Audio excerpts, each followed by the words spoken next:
Walang outside forces. It is just among our colleagues here.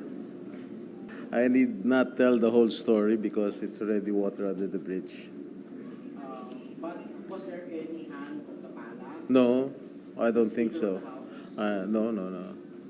They have nothing to do. They have nothing to do with the change of leadership here in the Senate, as far as I'm concerned.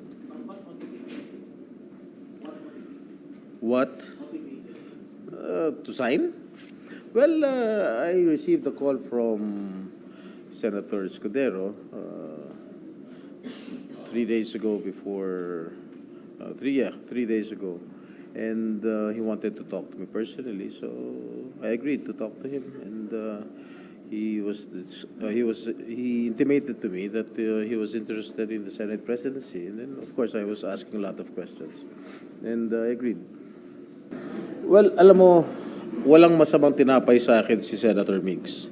He is a good friend of mine. Of course, when I made my decision, of course, I feel so heavy. Not literally. Siyempre mabigat din sa aking pakiramdam na tanggalin ng isang kaibigan. Wala naman maapektuhan. It's just a change of leadership. We will always be supportive of the legislative concerns of the palace. As long as it will redound to the benefit of our people, we will always be supportive of it.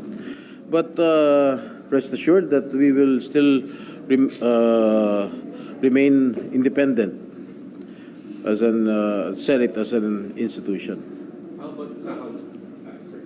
What will be your relationship sa House? Well, I hope our relationship between the Senate and the House of Representatives will be more, kumbaga, mas gaganda yung relasyon ng Senate at House of Representatives.